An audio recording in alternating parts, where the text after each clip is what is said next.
Siapa sih yang nggak tahu Dieng? Tanah yang subur, panoramanya yang indah, udaranya juga sejuk. Pesona alam indah ini membuat dataran tinggi Dieng selalu menarik untuk dikunjungi.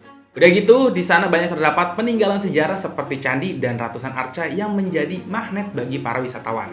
Tapi di balik itu semua, dataran tinggi Dieng menyimpan potensi bencana alam yang harus diwaspadai. Salah satunya ancaman gas beracun karbon dioksida, CO2, dan gas metana, H2S, dari kawah-kawah di dataran tinggi Dieng yang pernah menelan 149 korban jiwa pada 20 Februari 1979. Peristiwa pilu ini dikenal dengan nama tragedi Sinila. Bagaimana peristiwa ini terjadi?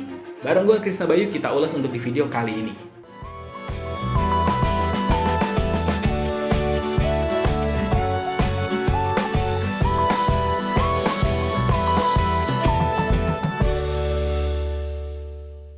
Suatu hari pada bulan Februari tahun 1979, kiamat kecil mengguncang dataran tinggi Dieng.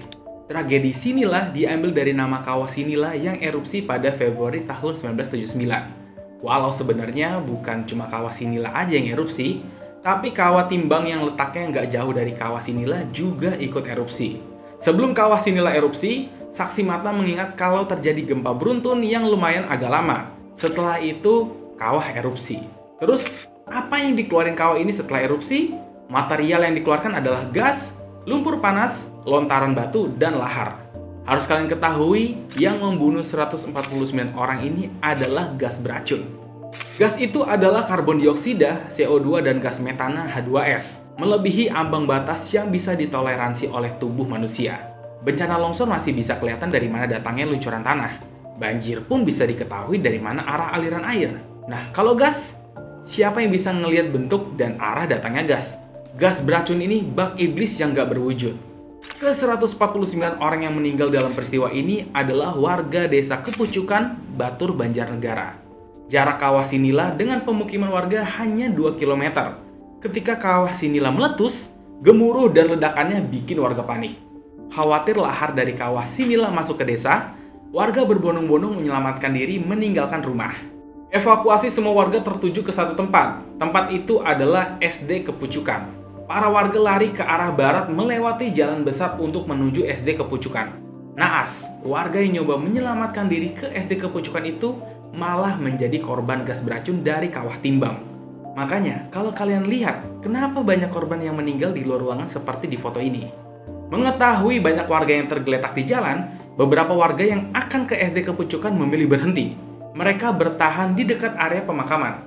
Posisi makam itu tinggi. Warga yang pengen menuju SD Kepucukan jadi bisa melihat kalau banyak warga tergeletak karena gas beracun itu. Mereka yang gak melanjutkan perjalanan ke SD Kepucukan akhirnya selamat. Gas beracun memiliki kecenderungan seperti massa air. Gas beracun bakal menuju tempat yang lebih rendah. Maka ketika warga desa Kepucukan ke arah yang lebih rendah, mereka justru menjadi korban. Adapun 2 orang yang meninggal dunia dari luar desa Kepucukan adalah seorang guru di SD Kepucukan dan seorang sopir yang pengen menolong warga yang tergeletak itu.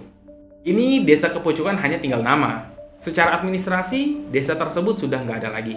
Sebagian penduduknya meninggal mengenaskan.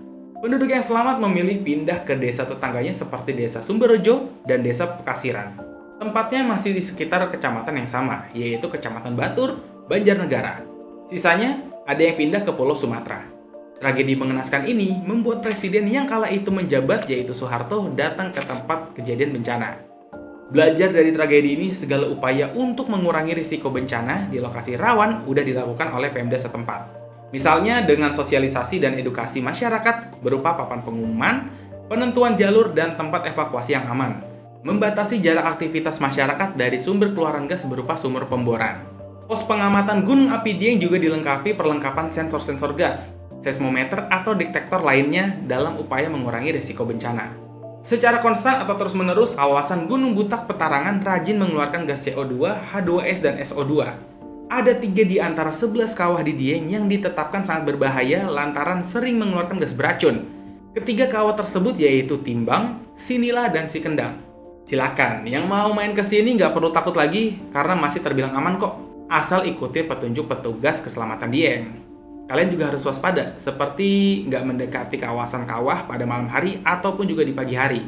Karena konsentrasi gas beracun CO2 pada pagi atau malam hari masih tinggi, Gas ini bakal memuai saat terkena sinar matahari. Semoga amal ibadah para korban tragedi sinilah diterima di sisinya dan ditempatkan di tempat yang terbaik. Amin. Oke, mungkin cukup sekian video pembahasan kita kali ini. Silahkan like jika kalian suka dengan konten kita. Dan jangan lupa subscribe biar channel ini terus berkembang. Gua Krisna Bayu, pamit undur diri. See ya.